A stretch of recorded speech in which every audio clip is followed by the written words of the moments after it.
The world of Guild Wars 2 is filled with many hidden areas, and some of those areas hold unique challenges that players must conquer in order to reach a special chest or earn an achievement. Many of these challenges are mini dungeons, open world areas that are locked away in their own corner of the world that include a variety of different puzzles, boss fights, and even some jumping puzzles. And in this video, I want to go over my 10 favorite mini dungeons across the entirety of the game.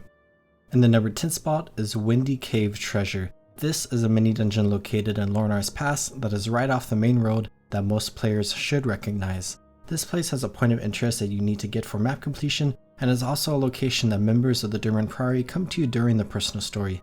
It is an ancient Dwarven ruin that is the tomb of the stone summit dwarf Dagnar Stonepate that is built into the mountain, and I just really like the vibes of this place. It is kind of a hidden area built into the mountain in one part of Lornar's Pass. It feels like a spelunking mission where you have to find your way through this cave and the ruins built inside of it. The puzzle itself is pretty straightforward. For the most part, it is just a few jumps you need to do in order to reach the end. The cave itself is aptly named, with it being called Windy Cave, where you have to be careful of being pushed off by the wind, so you have to hide behind cover and wait for the gusts to calm down a bit.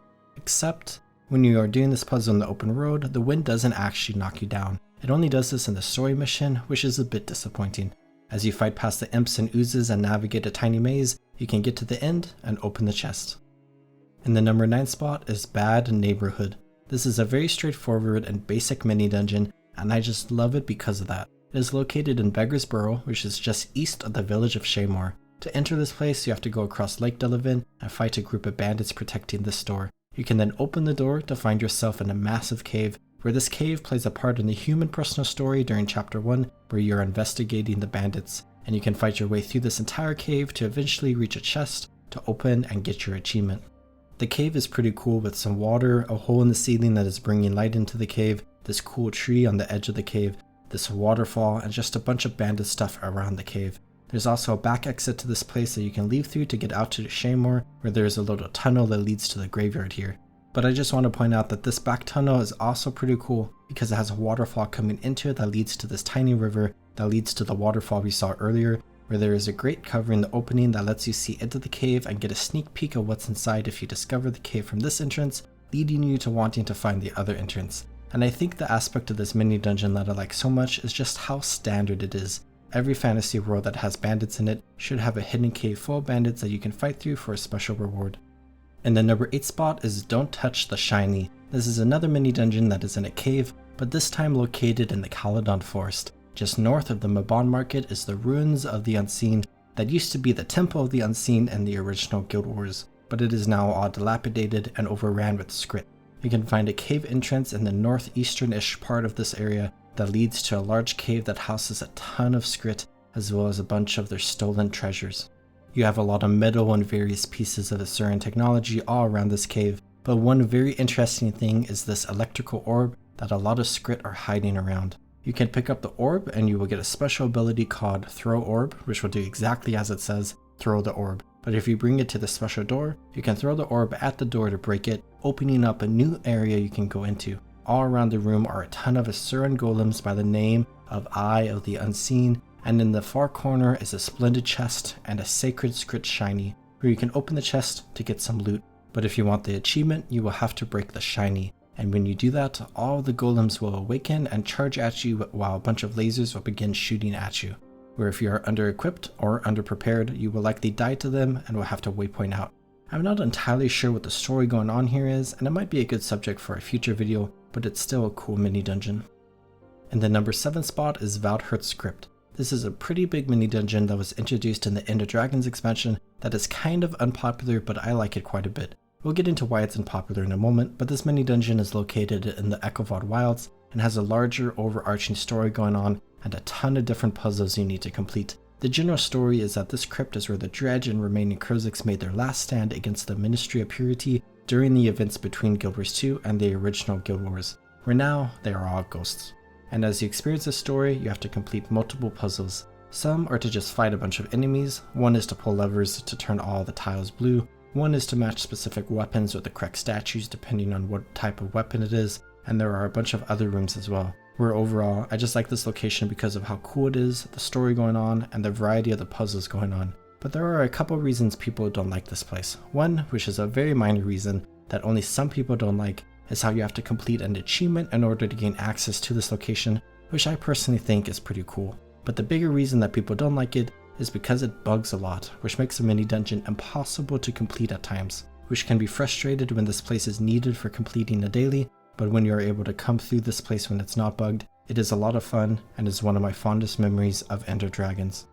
In the number 6 spot is Not All Who Wander Are Lost. This is a fantastic mini dungeon located in Lake Doric that I have a lot of fond memories of.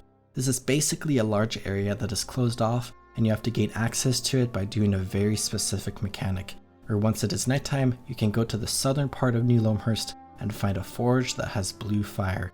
You can find a nearby stick and light it on fire with the forge to gain an ethereal torch. You can then find a priestess of Melandru south of New Loamhurst who only spawns at night and talk to her to escort her to the entrance of the mini dungeon.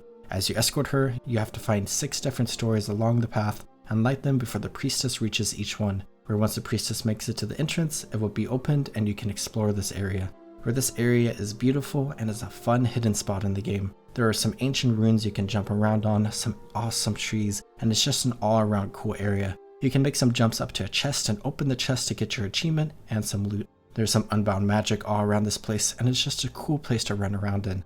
I have some special memories with this mini dungeon because I remember trying to unlock this place when the patch originally released, where myself and a bunch of other people were experimenting with various things until we figured out how to escort the priestess, and it was a very special moment to be able to see this area for the first time. In the number 5 spot is the Spirit Vestibule. This is a very interesting mini dungeon located in the open air in Xindaijun in Saitung province. This is the first of the mini dungeons from Ender Dragons that most players will interact with, and it is pretty fun. Basically, the entire area around Xindaijun is a large maze surrounded by fog and encroaching darkness. You have to navigate through the maze to collect specific colored buffs from various totems that you will need to fight 3 different bosses around the maze. As you go through the darkness, you will begin to take more and more damage and will have to seek the shelter of various lanterns scattered around the maze. Each of the 3 bosses are located in different parts of the maze and do different mechanics that you will have to overcome in order to defeat them, but they are all pretty straightforward. But as you navigate through the maze, collect all the buffs from the totems, and then kill all 3 of the bosses, a beacon of white light will appear that will teleport you into a hidden chamber inside of the Xindaijun temple where you can get your rewards. This is just a mini dungeon that I do every now and then with my fiance or other people, and it is just a lot of fun. I really like the vibes of this place with it being a twisted labyrinth. While you don't necessarily have to work with other people, coming in with a friend or 2 is super helpful and it makes for a fun experience. And the number 4 spot is Vexa's Lab. This is a pretty popular mini dungeon located in Fireheart Rise that has multiple different challenges you must overcome.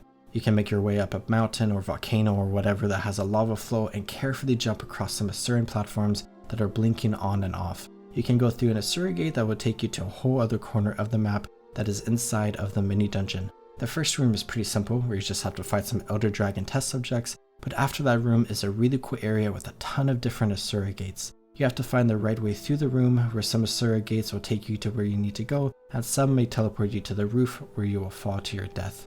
If you make it through the Asura gates, you then have a long room that has more of those Asura platforms where some are blinking on and off. There are also a ton of golem assistants that you have to avoid, or they will push you off. And once you get through that room, there's one final room where you fight Vexa and her giant golem. This is a really awesome room with a bunch of those Asuran platforms that are above water.